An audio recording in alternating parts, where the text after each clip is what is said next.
This is an advertisement by BetterHelp. January arrives with a sense of expectation and change. But real change is rarely loud or dramatic. It's noticing what no longer needs to be there. Thoughts you keep turning over even when they're not helping. And when you live with those long enough, they can start to feel normal until you pause and see them more clearly. That's where perspective helps. Not fixing yourself, just creating space to understand what's been weighing you down. Therapy can offer that space, a clearer view of your own patterns and what's worth holding on to. BetterHelp makes starting straightforward. You answer a few questions and they match you with a qualified therapist. If it doesn't feel right, you can switch at any time. Whether you're into New Year's resolutions or not, working to better yourself is something everyone should do. And you don't even need to bulldoze your life to do it. Simply use BetterHelp. BetterHelp makes it easy to get matched online with a qualified therapist. Sign up and get 10% off at betterhelp.com/restishistory. That's betterhelp.com/restishistory.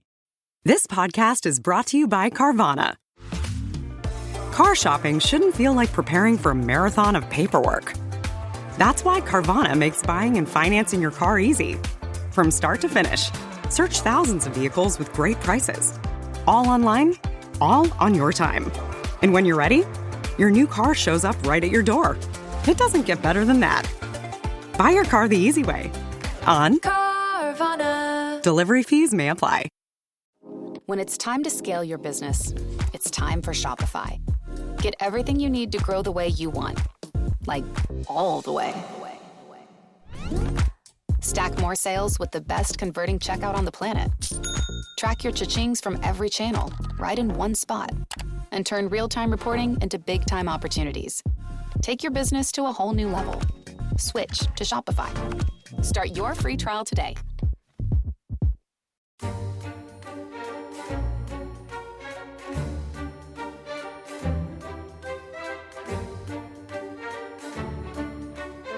What rhubarb, senna, or what purgative drug will scour these English heads? Now that's the line spoken by Macbeth in Shakespeare's Scottish play that in May 1849 contributed to one of the worst riots in the history of New York City, the Astor Place riot of 1849. Tom Holland, are you familiar with the Astor Place riot? This is a riot about Macbeth. About Macbeth. No. Yeah, this is a bizarre but true story. So, mid-19th century America, all sorts of sort of nativist passions and so on, anti-English passions. And there's this great row in New York between the supporters of two actors, Edwin Forrest, who's the sort of all-American hero, and William Charles Macready, who is batting for Britain. And the great crowds who cheer their man on, who think that their man is better at Shakespeare, better at playing Macbeth. That's a great reason to have a riot. I mean, you've got to have a riot. You know what That's they shouted? A great reason. You know what they shouted? No. From the stalls? Down with the codfish aristocracy. I think that's a kind of anti-English line of some kind. So, yes. So, our subject is the Scottish play. It is. Which has inspired passions down the ages. And rumours of curses and all kinds of things. Witches. Well, actually, you know the reason I really wanted to do this was because the Almeida Theatre in London, which is my favourite theatre. Favourite theatre? You have a favourite theatre? I do have a favourite theatre. And they were due to kick off with a performance of Macbeth today with Saoirse Ronan as Lady Macbeth. And I had tickets. And it's just been cancelled because of COVID? Because of a COVID outbreak. Oh. I mean, the whole play hasn't, but yeah. The tickets that I had have been cancelled. So that's very sad. So that is a shame. To the listeners, this is a very unusual. This is a very unusual podcast, isn't it? It is. We're actually for once in the same room. It is, which is a bit weird. So we're really taking a punt here because obviously we're doing it on Macbeth, which is incredibly unlucky. So something awful is clearly going to happen over the course of recording this podcast. But also we're having to adjust to actually kind of looking at each other. It's very disconcerting, actually, because we're kind of sitting side by side talking to each other in a way that you just... I've completely forgotten how to do. Yeah, you just wouldn't sit like this in real life, would you? No. I mean, not that this is not real life, but... No. Anyway, so Macbeth. But the other reason I wanted to do it is because I think that the historical figure of Macbeth, which lies behind the kind of bloodstained tyrant of Shakespeare's play, he wasn't at all a bloodstained tyrant. He was actually a pretty good king. I mean, he was such a good king that in the 11th century, he was able to go on pilgrimage to Rome which is kind of the measure of how well your kingdom is doing. And you can leave it behind. Yeah, exactly. So the question is, how and why did this very effective, really quite popular king become, this kind of byword for tyranny? Yeah. And the answer to that question, I propose, goes to the heart of the making of Scotland. Okay. So the fashioning of Scotland out of the various constituent parts that make it up. Okay, so before we get into that, I'll just say for the listeners, we will talk about the play. Tom mentioned very ominously that he thought we might get halfway through and he would have got to Macbeth's birth, which I think is bad planning. But we're going to get to the play probably in the second half, and we'll talk about the witches, we'll talk about James I, we'll talk about the Shakespearean context, the curse, and a couple of notable productions of Macbeth. Yeah. But first, Tom sent me a message yesterday saying that he had gone down a rabbit hole of Scottish medieval politics, and I want to see him clamber well, yeah. So obviously all early medieval history is incredibly complicated. Yeah. A, because the sources are often very sparse. Yeah. And B, because they're often overwritten by people who have a kind of set interest in rewriting them. Yes. So it's very difficult and complex. And I think, I put my hand up that I know the history of early medieval England much better than I do the history of early medieval Scotland. And there's a similar process by which kind of fragmentary kingdoms start to cohere. Okay. And then like Wessex and Mercia in England. Exactly, become England. So a similar process happens in Scotland, but it's more complicated in Scotland because in Scotland you have people speaking basically different languages. So to be very, very reductive, if you think of Scotland, you think of the lowlands and the highlands, and then you quarter it. Mm-hmm. So the southeast corner, Lothian, up to the Firth of Forth, is basically a part of the Kingdom of Northumbria, which is English-speaking. And so the borough in Edinburgh reflects... Oh, right, it's like a kind of the burh that Anglo-Saxon kings build. Yeah. They're kind of fortified marketplaces. So that's Middlesbrough. Yeah, and so Edinburgh was for long a kind of a Northumbrian stronghold. Then you think of the southwest, so Strathclyde. That's Strathclyde, right? And that is it's a Welsh-speaking kingdom with the great rock of Dumbarton. Yeah. Alt Clut, the Rock of the Clyde, incredibly romantic. Then the northeast of the Highlands, you've got a kind of great mountain range going through the middle, kind of separating the Highlands. On one side, the western side of that, you've got the Kingdom of Dalriata, which is Gaelic speaking, and has very, very strong links to Northern Ireland. And then on the other side, you have this mysterious people who the Romans knew as Picts. Yeah. And in due course, the Picts come to call themselves Picts. They kind of appropriate this from 1066 and all that. Absolutely, the Picts and the Scots. So the Scots is the name that the people of Dalriata apply to themselves. But the complexity here is that the Scotti were originally Irish. Yes, I remember that. I remember that from 1066. So that's also very complicated. And they derive their name from Scotta. Do you know who Scotta was? No. She was the Egyptian princess who discovered Moses in the bulrushes.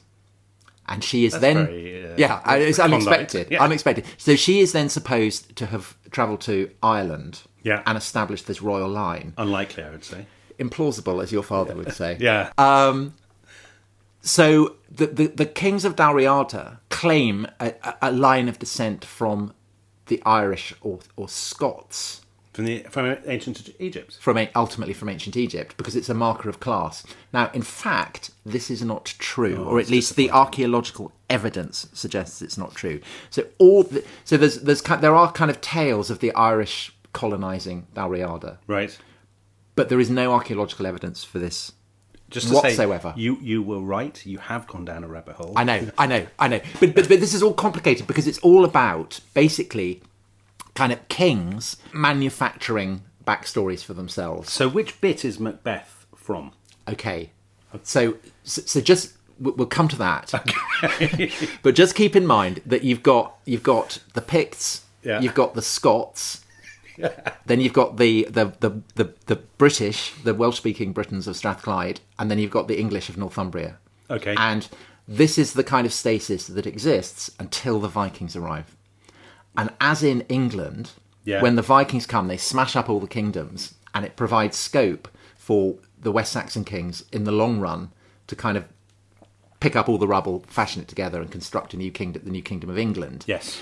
The same process basically happens when the Vikings attack, because they smash up Northumbria, as you'll know from Bernard Cornwall. Yes. And basically Bamborough is the kind of only survivor. It's kind of semi-independent.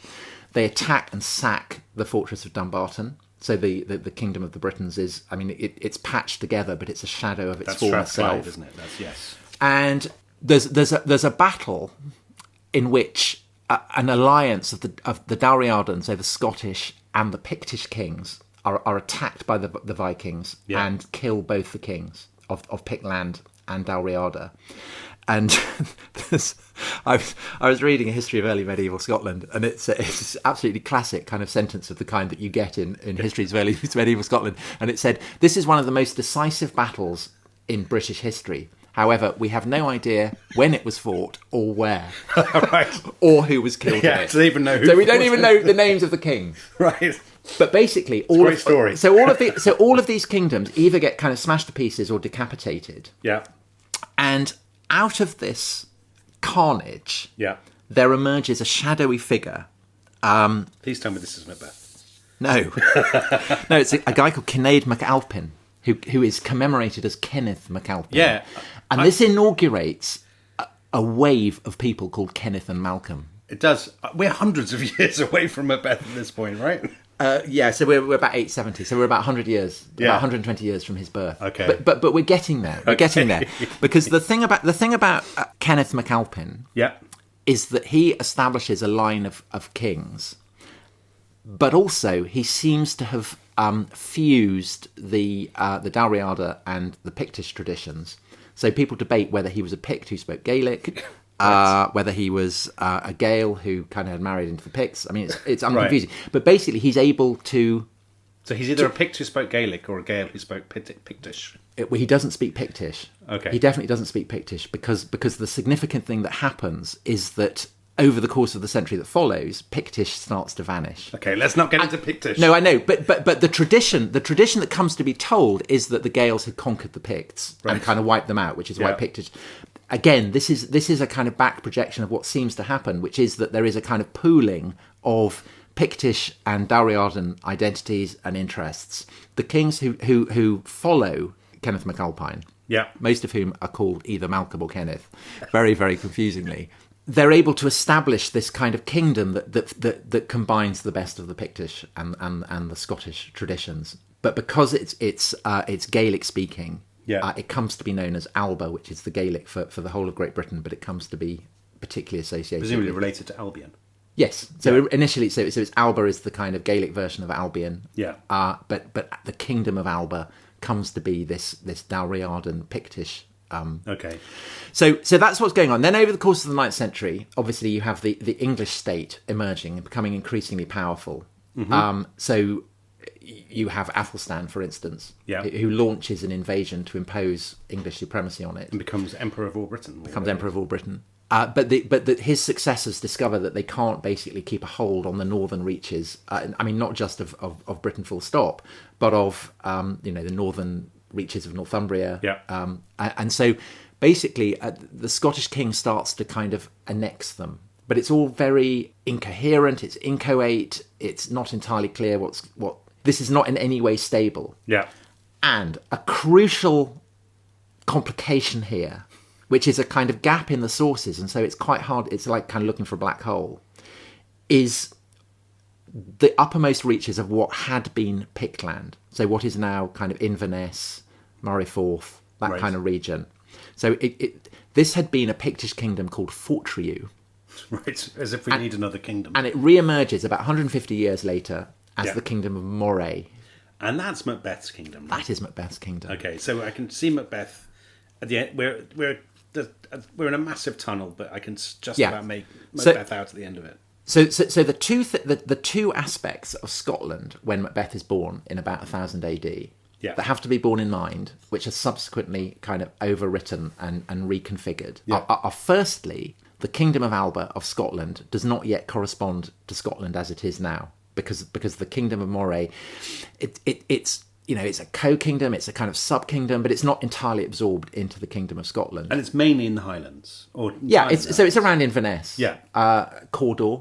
Okay, Cawdor, yes. So all these kind of places. Yeah. And the other thing is that the line of succession from Kenneth MacAlpin is incredibly confusing, and I'm aware that everything I've said up till now is confusing. Yeah. So I'm hoping the listeners won't be running off howling, their eyeballs dropping out at all this. But basically, there is no single accepted line of succession from it, because under Scottish law, Gaelic law, descendants of the great grandfather can inherit the throne. So that means, in effect, that Kenneth MacAlpin had two sons. So there are two lines of succession, and they basically kind of alternate. So there's no kind of primogeniture. There is no. Are you elected by a group of nobles? How's it work? Yeah, basically. Right. Basically, yes. I mean, if you're an atheling, to put it in the kind of English terms. Anglo-Saxon terms. You are kind of worthy to inherit, and that depends partly on whether you have the right line of descent. It's partly whether you're of military age. It's partly your record. It's partly your marriage. It's partly how many kind of backers you have. So we have a question about this, Tom. Yeah. We can drag this back towards the questions that the listeners sent in. SHSK English says, was it usual for Scottish kings to name their successors as Duncan names Malcolm? No. Right. Okay. So it's not usual, and this kind of plunges us into the key about what's happening with Macbeth and why he's such a significant figure for subsequent Scottish history. Great. So, early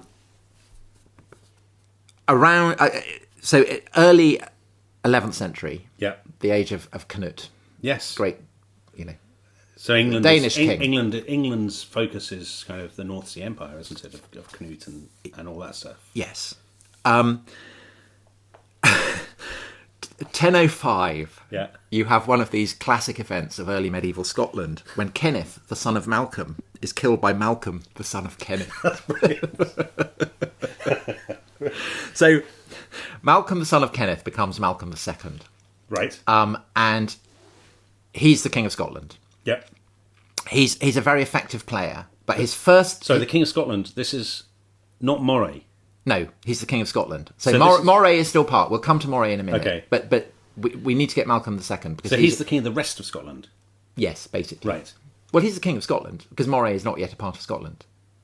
Yeah, okay, fine. I mean, it's kind of complicated, but you just got to keep in your mind that there is no Scotland. There is no yet. Yes, it doesn't correspond to Scotland as it is now. Yep. So 1006, Yep. he attacks Northumbria. Okay. I was dreading you were going to say Kenneth, the son of Malcolm. No, he attacks Northumbria and he gets defeated by, I think it's the son or the nephew of the Northumbrian Earl. And do you know what he's called? Kenneth. No, he's called Uhtred. Oh, Uhtred. Very nice. All fans of Bertrand Cornwall. Yeah, very good. And the Scots army gets wiped out. All the nobles get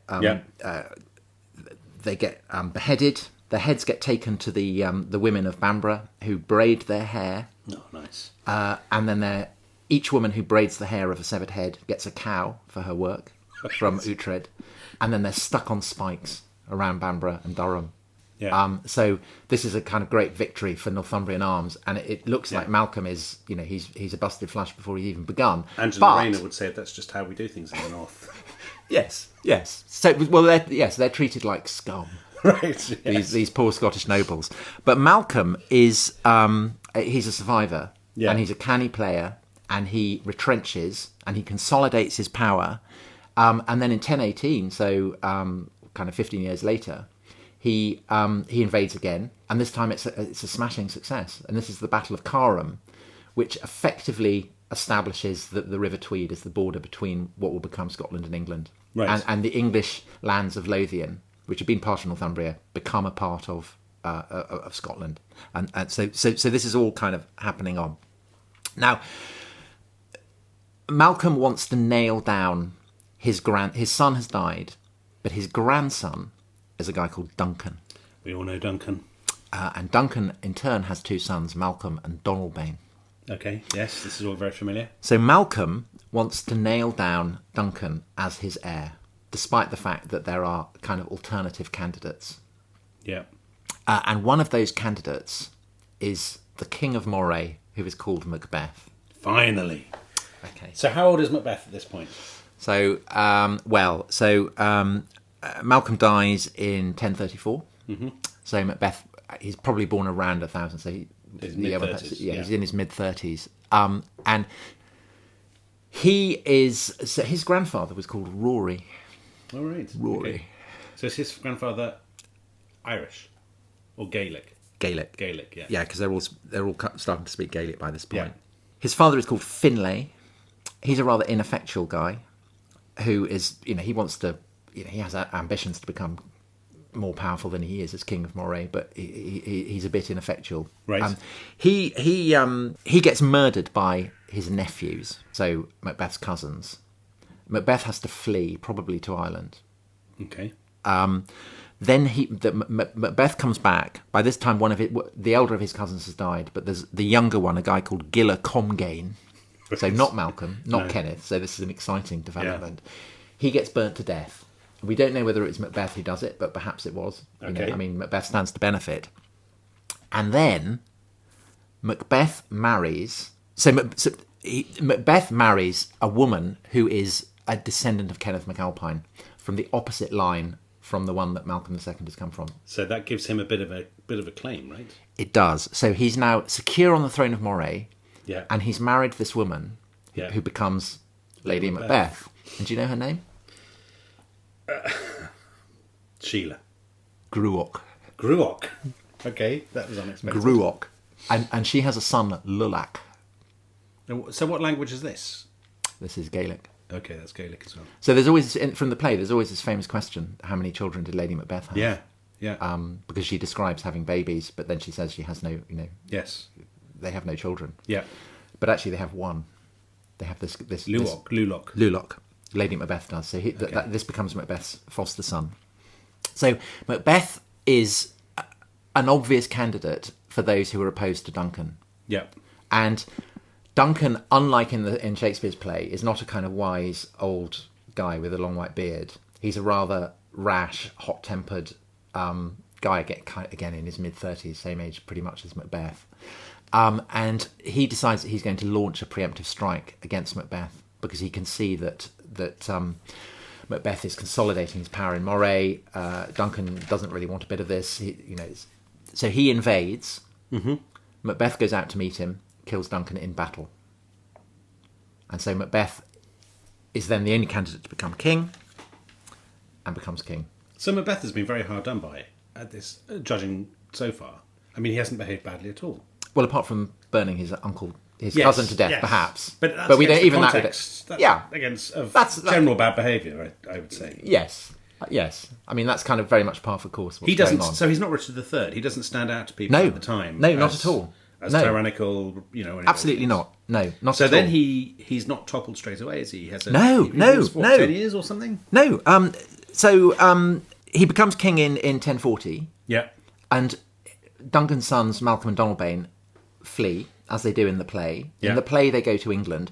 Probably they go to Orkney, which is a kind of further complicating factor, because Orkney is Norse, is Viking. Okay. So that's a kind of further, let's not get into the game. Now. Yeah, no, we won't. And Macbeth rules very, very successfully. And so, I said he goes to Rome. So he and Gruach go to Rome. And they kind of issue charters handing out their land and things before they go. Yeah. This is the oldest named charter. This is the oldest charter naming a Queen of Scotland. It's Lady Macbeth. I mean, it's kind of amazing. That is amazing. Yeah, it's absolutely brilliant. Yeah, that's great. So he Canute had gone on pilgrimage to Rome, yeah. And he could do that because he was a great and famous king, incredibly powerful. Yeah. Nobody, was going to challenge his authority while he was away. So the fact that Macbeth can do the same is a tribute to, how firmly rooted or anything. Yes, like that. Absolutely. So this is a kind of basically he's establishing an entire new dynasty. The dynasty of Moray. Basically, the dynasty of Kenneth MacAlpine has been parked, and you could see that if they'd had children, if Lulach had in turn had his children, that this would set Scotland on a kind of completely new dynastic course. Yeah. However, that is not what happens. Do we have time? Will you get through this before the break? Yes, I will. Go on then. How much time have I got? I don't know, you've got a few minutes. Okay, this is very Rachel Morley. Um, So, 1054, yeah. the English invade again. Oh, so it was the English, isn't it? Well, it isn't always, because actually the English haven't been invading very much. So this is the first invasion since Athelstan's invasion about 100 years, over 100 years before. Yeah. And it's not entirely an English invasion, because by this point the Earl of Northumbria is a Scandinavian, Earl Seward. Right, yes. And he's married Uhtred's granddaughter. And basically he's invading Scotland just for the fun of it, because he's a Scandinavian warlord and because he can. So he goes and he crosses the Firth of Forth up into the Highlands. Macbeth, it seems, was aiming for a hill fort called Dunsinane. Oh. But he doesn't fight there. He gets kind of cornered, and there's an incredibly brutal battle on the feast day of the 7 sleepers of Ephesus, who are Christians who went to sleep during the persecution and wake up a century later, and everything's great. So this is known as the Battle of the 7 Sleepers. Macbeth ends up losing, so he has to kind of flee. But Seward, it's bad for him too, because his son and heir dies in the battle, which again is kind of mentioned in the play. Yes. But unlike in the play, Macbeth is not finished. He's able to kind of fight on, because he's kind of doing the classic guerrilla tactics of retreating up into the Highlands that people have always done in Scotland. And the following year, Seward dies of dysentery, which is a kind of bad way for a Viking warlord to go. Occupational hazard when you're leading armies in medieval period. But obviously Macbeth's prestige and the stability of his reign have been severely knocked. Yeah. And so he has, this kind of threatening figure of Malcolm, the son of Duncan, hovering in the background, who's in alliance with the Norse of Orkney. And the Norse of Orkney attack in 1057, and Lulach is slain. Actually, by this point, Macbeth has retired and gone to a monastery. Sort of died. So Lulach is kind of yes. So Lulach is kind of ready to become king. Yeah. But gets killed, I think, treacherously. The implication is, in kind of, he goes to negotiations and gets stabbed. Yeah. Kind of very Game of Thrones style. Yeah. So Macbeth comes out of retirement, meets with Malcolm, and is defeated, and Malcolm becomes king. But again, it's the measure of the respect in which Macbeth is held that, unlike in the play where Macbeth's body and that of Lady Macbeth are exposed to kind of be a wonder and a horror to the Scots, Macbeth is given up very honourable burial on the Isle of Iona, which is the traditional burial place for the kings of Scotland. So he's laid to rest there. But obviously his dynasty is finished, and the dynasty of Kenneth MacAlpine has returned to the throne, and this essentially establishes the kind of the myth that Kenneth MacAlpine was the undisputed founder of Scottish royalty, and that there is this continuous line that can be traced, and that Macbeth is a usurper, and therefore Macbeth, and this obviously becomes incredibly important during the 13th and 14th century in the war with England, when England is trying to annex the Scottish kingdom, because the kings of Scotland need to assert the fact that they have a lineage that is as straight and clear and distinguished as the English one. Yeah. And Macbeth simply doesn't fit into this story. So he has to be cast as a usurper. Great. So, Macbeth has lived and died. That was the real Macbeth. And now we'll take a break. And then the second half, the Three Witches, demonology, all that kind of stuff. Yes. So we'll see you after the break.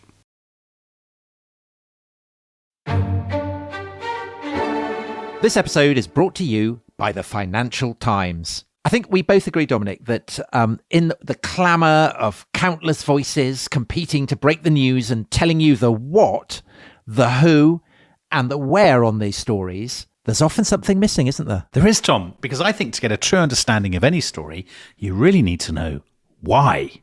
Take FT journalism. It goes deeper, providing the insight, analysis, and perspective to help you see the whole story and truly understand the issues that matter. Why did it happen? Why is it important? And why will it matter? I've got a brilliant example. So they had an article recently, a fascinating article about why populism became popular.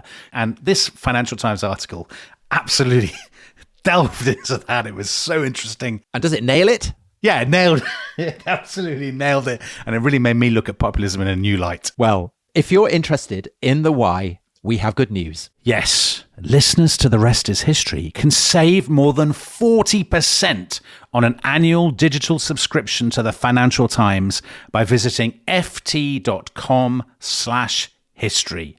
For the why, Financial Times.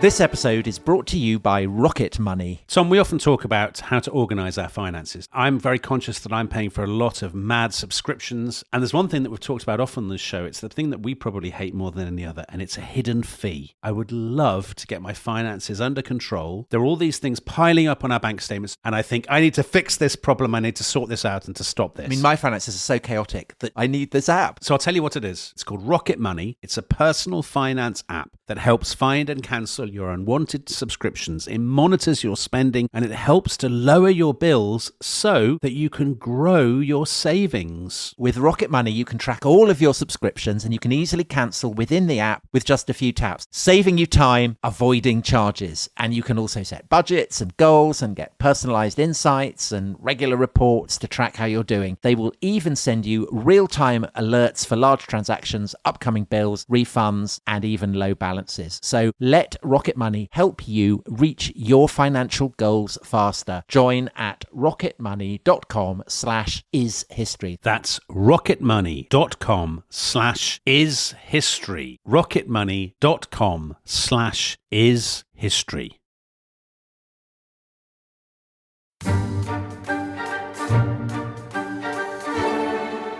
A drum, the rest is history. The second part doth come. That's terrible, isn't it? That's absolute shocker. Great. That's great. I think you should do that every time. Yes.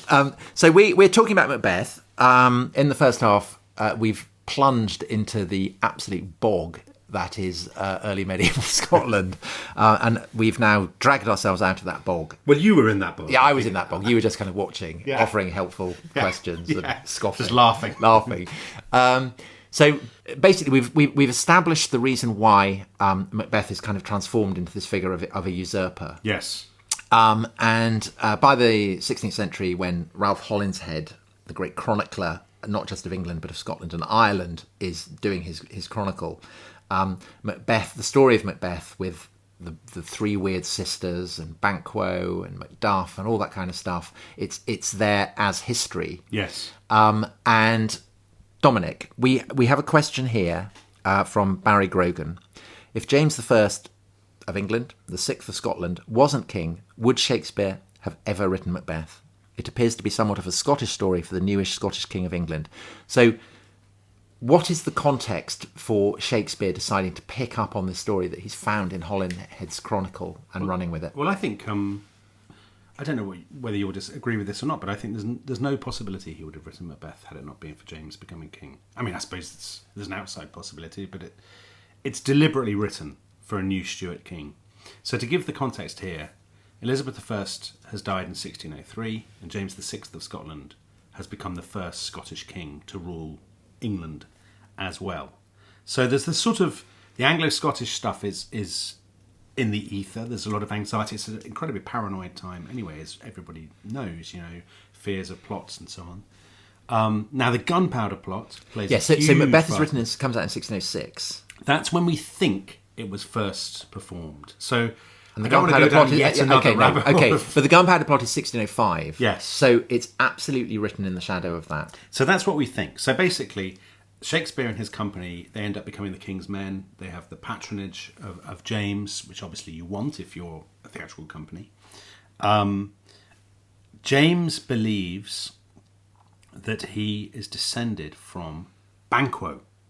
So Banquo is in the Holinshead Chronicles in 1577, but he's Macbeth's collaborator.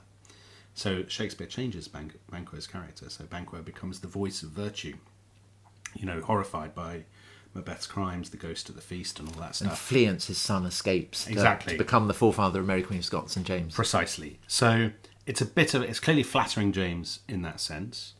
The gunpowder plot stuff is absolutely fascinating. So this is what helps us to date it, because Shakespearean historians have sort of, it's all very unclear with Shakespeare when some plays were written, who wrote, Shakespeare and a collaborator or what, and when they were performed. But we are pretty sure that this is written and performed after the gunpowder plot, because there is a whole scene in which the porter, who is there for comic relief, gives this speech in which he is mocking, basically, the speech that a Jesuit called Henry Garnet gave at his trial after the gunpowder plot. So Garnet relied upon a defence called equivocation. You'll know much more about me than... Well, he writes a pamphlet. He writes a pamphlet about it, doesn't he? And what is equivocation again? Remind me what it is. It's a doctrine of... So equivocation, up until 1605, basically means something that's ambiguous. Yeah. So it's something that could be one thing or the other. But after this pamphlet is found, and Garnet is he's the kind of the Jesuit superior in England. So he's top Jesuit, and he was very against the gunpowder plot. But he'd been told about it. Under the law of confession. He couldn't reveal it. But he kind of writes to his superiors in Rome and says, please, do what you can, pull strings to try and stop this from going ahead. But it does go ahead, and so obviously he is absolutely in the firing line. So he gets arrested, and the agents who arrest him discover this pamphlet in which he's written about equivocation being justified. And the way that Garnet uses equivocation is basically that you say one thing meaning the other, so that you won't get in trouble for Catholics. So it's a way for Catholics to practice their faith without kind of drawing attention to themselves. But this is incredibly controversial. Everybody mocks it and says this is terrible, Weasley behaviour. Garnet... And he gets executed. Gets executed. And so we know, I think he's executed, or he uses the equivocation defence, saying one thing and thinking another or whatever, in March 1606. And then the porter's speech in the play, the porter is mocking equivocation, I think, or talking about it. Yeah, so faith, here's an equivocator that could swear in both the scales against either scale, who committed treason enough for God's sake, yet could not equivocate in heaven. So basically, everybody thinks, right, 1606, it must be done in reaction to that, because it's in the air. Yeah. But generally, obviously, you've had the gunpowder plot, the attempt to kill the king. Macbeth is a play about killing a king. So it's kind of there. Of course, it's in the context of there have been gazillions of plots against Elizabeth I and against James in Scotland and again in England. So it sort of feels very timely. Yeah. And of course, there's one other element, which we'll probably come to now. We've got John Liddell. Is the role of witchcraft in Macbeth reflective of contemporaneous beliefs, or is a Shakespearean era addition? So I guess by that, is it something that comes from the 11th century? Let's not go back to the 11th century. But no, it's fine, Dominic, because it isn't. Because it's absolutely expressive of the witch craze, but specifically of James. So James, such a strange thing. We talked about James I in this podcast before. A fancy for courtiers with long legs, tongue too big for his mouth, slobbering, wisest fool in Christendom, all of this stuff. But the weirdest thing about him, I think, is this obsession with witches. So he writes a thing called Demonology, 1597, where he talks about demons, vampires, werewolves, and witches above all. And you know why? I'm sure you do know. Because he believes he's been targeted by witches. So this really weird thing. He sailed over to Copenhagen to get Anne of Denmark, his wife. And it was very stormy. And when he got there was all these storms. And the Danes said, this is undoubtedly the work of witches. Because the Danes were obsessed with witches too. The great Trier witch trials in Germany were taking place. So the Danes had heard about this. They're very excited about witches. James, who's clearly a bit of James loves a conspiracy theory. And he's just interested in the occult, all this kind of stuff. He says, yes, I probably have been the target of witches. He gets back. And they have all these witch trials. The North Berwick witch trials. And he's trying to round up. Now, what's unclear is he really wants people to find that the third Earl of Bothwell is chief witch and is orchestrating this, because the Earl of Bothwell is his great enemy and has been plotting against him. So they're constantly kind of interrogating these women and saying, have you been consorting with the Earl of Bothwell and Satan and plotting against me? So all these women, lots of people are killed. It's a terrible story. And James writes at length in this book, Demonology. And in Demonology, it talks about the witch trials. So the really fascinating thing is that James is obviously completely obsessed with conspiracies and plots, understandably, because he's been the attempted target of them. He's obsessed with witches, and Shakespeare takes some of the stuff from James's own book and puts it in the play. He does, but just to complicate the story somewhat, August 1605, so if Macbeth is written in 1606, kind of a year before, there's plague in London, so there's a lockdown. And James goes to Oxford to sit out the plague. And as he rides into Oxford, he's met by 3 young men dressed as nymphs. Right. And these 3 young men in Latin hail him kind of along the lines of, Hail James, King of Scotland, Hail James, King of Great Britain, and so on. And this is written by a guy called Matthew Gwynne, who's a kind of very scholarly playwright, who's taken it from Hollinshead. And he's taken they're not called witches in Hollinshead, the 3 women who hail Macbeth. That's interesting. So they're called, I think, weird women, that kind of thing. And so people have obviously kind of thought, well, is this an influence? And almost certainly, it seems impossible that it wasn't. Shakespeare might. How would Shakespeare know about it? Well, so he's not in London at the time, so maybe he was in Oxford as well. We don't know. He's King's Men, or maybe he heard about it. This moment with the 3 nymphs, this has been scripted, and it's kind of a big public. Yeah, so it's a big kind of public. So mask. Shakespeare could have been, so he could have watched it. I think the consensus is that he wasn't there, but he would obviously have heard about it. And if he's researching Macbeth, then definitely he would have heard about it. And if he'd seen that James loved this, then he'd think. But obviously, the 3 weird sisters are much more menacing and dangerous. Well, they're equivocal. They equivocate. Macbeth talks about the equivocating fiend. And I think that one of the things that also reflects the gunpowder plot is the sense that people in Protestant England absolutely have was that this was the work of the devil, and that therefore kind of the process of plotting against a king, it must come from kind of the evil of human nature, which is Macbeth and Lady Macbeth, but it also somehow comes from a kind of darkness that is more hellish and more infernal than just human nature. And that's kind of, that's the essence of the play, isn't it? It's the fusion of personal evil and a kind of supernatural darkness. But is it kind of personal evil, though? Shakespeare was writing this at about the same time, give or take a year, as Antony and Cleopatra. And there's a similar kind of, Antony and Cleopatra, gets a lot of that from Plutarch.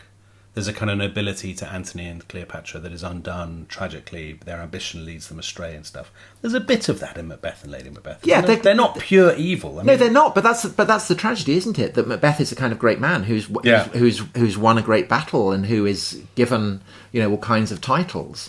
And Lady Macbeth is clearly a kind of very powerful figure. Yeah, great hostess. Yes, right. Well, her car, brilliant. Clams. What could be more fun than staying there? But they take this step, and from that point on, it's downward. That's the essence of the tragedy. What is fascinating, actually, Macbeth is very short. So Macbeth is about half as long as Hamlet, I think.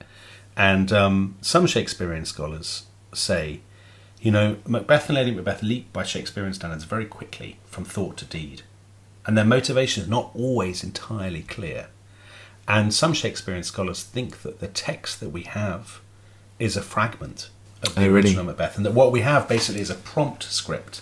So a script that was sort of hanging around for the actors, but is not the definitive. As insofar as Shakespeare ever did definitive texts, but there is a bigger Macbeth. There is a kind of Macbeth in which the characters of Macbeth and Lady Macbeth are more fleshed out. People doing GCSE English must be quite relieved. They must be. Yes, I suppose that's true. But of course, whether that's true or not, it's a play that's becomes so famous. You know who's a big fan of Macbeth? Who? Samuel Pepys. Pepys. I didn't know that. Pepys, in his diaries, goes to see it. I think he goes about a dozen times. He'll often just say, So I wonder what the... I went again to see Macbeth. Brilliant. Loved it. What do you think the appeal was? Well, what is the appeal of Macbeth? The appeal of Macbeth is it's very action-heavy for a Shakespearean play. I think the supernatural is the absolutely supernatural. part of it. The idea of killing a king is obviously fascinating. Particularly, I mean, we live in an age of, we live in an age of assassinations anyway, as did they. Yes. The idea of killing. Well, so they don't show them the death of Duncan on stage. Yeah. Which is unusual. And may well, I guess, reflect sensitivities. Yes, showing a Scottish sure. king being murdered on stage, I'm sure. not a good thing. I mean, you think about James the First, James the Sixth of Scotland, and the experience of his mother. I mean, his mother executed. Okay, so we've got a question here from SO3 Clausewitz, friend of the show. To what extent has Shakespeare's Lady Macbeth coloured subsequent perceptions of ambitious and powerful women? What, if any, impact did this portrayal have on the attitudes of contemporary audiences to their recently Tudor Queens Mary and Elizabeth? I don't know the answer to that. I'd have thought Shakespeare would have been straying into dangerous waters there, but I guess there's a kind of... The idea of the powerful woman, obviously, is on people's minds in a way that it wouldn't have been 100 years earlier, right? I mean, Henry VIII broke with Rome because he believed no woman could rule England unchallenged. Then two women do, and then the great other glamorous kind of heroine of the second half of the 16th century, Mary Queen of Scots, is James's mother, and she's involved in 1 billion plots, and she's executed. So it kind of makes sense that it's in the ether as a character. It's an incredibly political play. Yeah, it's a very political play. And I do think the Lady Macbeth, the obvious model for her, I think, is Cleopatra. The idea that the Romans had of the sort of demonic, monstrous woman crazed with ambition who drives... Who lures the noble man. Yeah, this noble general, but who's got one fatal flaw. He's weak and he's basically, he's henpecked, and drags him down. And what's interesting is that archetype has endured ever since. So Lady Macbeth, Hillary Clinton was a Lady Macbeth figure for Bill Clinton, people said in the 1990s. Cherie Blair. And now, I've seen it, lots of times. Boris Johnson's wife now, Carrie, is described as Lady Macbeth, the power behind the throne. She got him to sack Sajid Javid as Chancellor, all this kind of thing. I mean, this is the classic thing that political women have to endure. That that they're working behind the scenes in this conspiratorial kind of spider's web way. Yes. You mentioned the bust up. In New York. Yes. Are there other... but you also, at the top of the show, said that you were going to unleash... I was. I've got other performances of Macbeth up my sleeve. Okay, so what have you got for us? So if I was going to go back and see one production of Macbeth, it would be the so-called Voodoo Macbeth. Do you know the Voodoo Macbeth? No. So this was done by Orson Welles in 1936. I mean, Orson Welles, as many listeners will know, was sort of making great films and plays when he was about 4. And he was 20, I think, when he made this. So is this before or after the War of the Worlds on the radio that gets everyone... I think it might actually be before. I think it's a couple of years before. And it's part of the Federal Theatre Project, which is this big kind of New Deal kind of social democratic programme. And he does it in Harlem. He puts on a production of Macbeth in Harlem. And he says he wants to set it in Haiti. So Macbeth is a kind of slave king who's taken power. He has a black cast, 150 people. So is Duncan white? No, they're all black. They're all black. They're all black. And at first, the local Communist Party, very big in Harlem, and protests against it and says no, he's exploiting black labour. He's going to show black people in a bad light, and it's sort of making fun of black people. But actually, after the first night, it's a tremendous success, and you can see online. Listeners can look it up. Amazing photos of Harlem basically gridlocked, people desperate to get into God, this. how brilliant to have that when you're 20, a 20-year-old director. It's landmark play, the Voodoo Macbeth. I mean, obviously, you probably couldn't really do it now. It would be cancelled for some. But, no, that's a... And there's also another 1930s, sort of related Macbeth production, which is interesting. So Dmitri Shostakovich's opera, Lady Macbeth of Mtsensk. So there's a 19th century novel taking the Macbeth story and setting it in kind of Russia. This opera, which Shostakovich regards as a great work, this is the work that Stalin goes to see, and he doesn't like it because he doesn't like its avant-garde music, and he walks out. So he's a massive conservative. He is a massive... Well, artistically, Stalin's incredibly conservative, but also Stalin likes kind of Shakespeare, and he likes, this kind of stuff. So he's appalled by Shostakovich's opera. And afterwards, Pravda condemned Shostakovich. Shostakovich is in fear For of his life. writing modernist rubbish. Modernist rubbish. And Shostakovich then goes back and ends up writing, I think it's his Fifth Symphony, much more kind of traditional music that Stalin likes. So that's another interesting production. Now, I had one more Macbeth story, actually, on my sleeve. So about 20 odd years ago, I once did a play at the Edinburgh Festival. Did you? About, it was Jean Anouilh's play Beckett, about Thomas Beckett. I'm not having heard the way you read opening night. And what people don't know is that it took Dominic about 10 goes to do that, because he kept corpsing. Yeah, I did. Or I was doing it in various Scottish accents. Yes. So I played Beckett in this play. Got, I think, 2 stars, and the Scotsman had a 5. Okay. And once we'd done it, sort of student play, we never spoke of it again. But then many years later, I got a random phone call when I was about to start doing my PhD, and it was the director of this play. And he said, I am about to take a production to America of Macbeth, and we've got stilt walkers, it's a huge thing, we've got lots of money, and one of the actors has dropped out at the last minute, and basically I'm utterly desperate. We're leaving on Monday, we'll be gone for 6 months touring America. Could you join the production? And I said, well, who would I be playing? And he said, Macbeth. Oh, Dominic! And I didn't do it. Now here's the thing.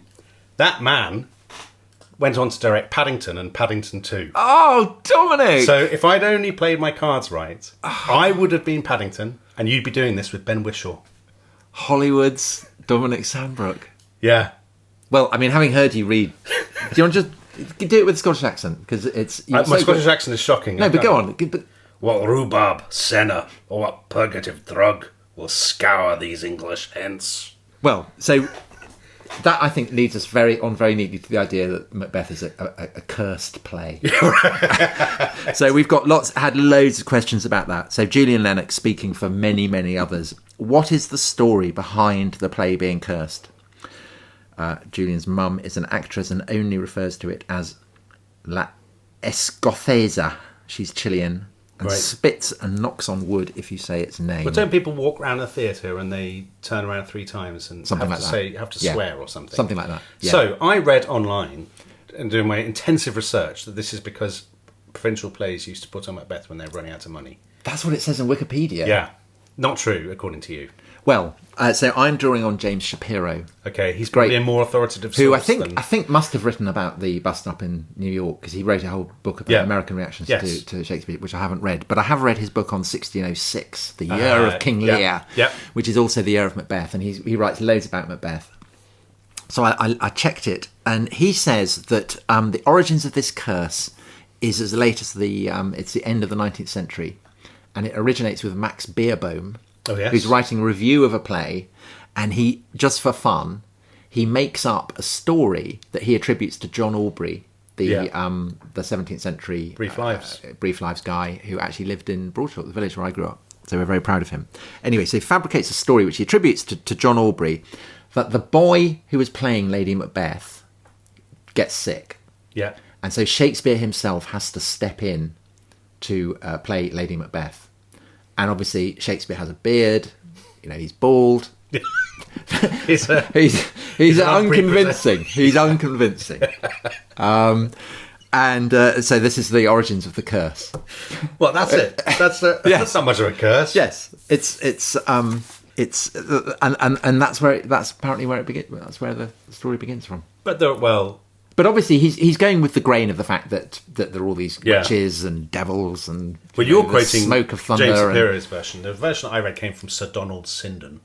Yeah, so well, I'd back James Shapiro with Sir Donald Sinden anytime. So I reckon that's it. And I reckon we've done Macbeth now, haven't we? We have. I think that world of Scottish politics in the Middle Ages, I mean, you're welcome to return to it at your leisure.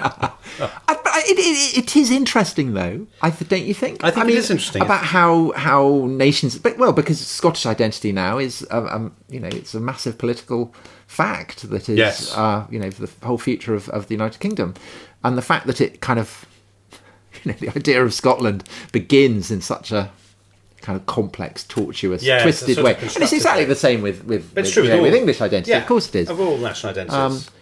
I think that Scottish identity is kind of weaker an English identity for quite a while, and it's really it's the English invasions that really consolidates it and kind of prompts the construction of this backstory, which basically shunts poor Macbeth to one side. Yes, it's weird, isn't it? The Macbeth is probably the single best known. Do you think it's the best known or sort of artistic depiction of Scottishness over the centuries? It's certainly the most famous depiction of a Scottish king, isn't it? Yeah. Other than Braveheart, which I know you're... I think it's more famous than Braveheart. Yeah, let's hope so anyway. Anyway, we I think that's enough Macbethery. It is. So we will we'll say goodbye. What are we doing next? I can't remember. Oh, we've got Mary Beard talking about classics. Yes, very exciting. Coming on Thursday. Yeah. So we will see you then. Goodbye.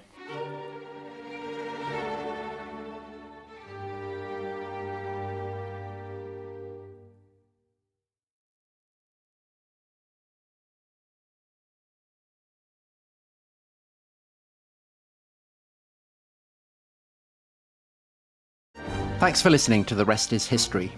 For bonus episodes, early access, ad-free listening, and access to our chat community, please sign up at restishistorypod.com. That's restishistorypod.com. One of the darkest scandals of the modern era. A billionaire financier. Powerful friends. Hidden networks. And questions that refuse to go away. Was Jeffrey Epstein a spy? I'm Gordon Carrera. And I'm David McCloskey. And we're the hosts of The Rest is Classified, the intelligence and national security podcast from Goalhanger. And we've just released a gripping new series investigating whether Epstein was linked to any spy agencies. And asking what those agencies might have known about him. Listen or watch now on Spotify, YouTube, or wherever you get your podcasts.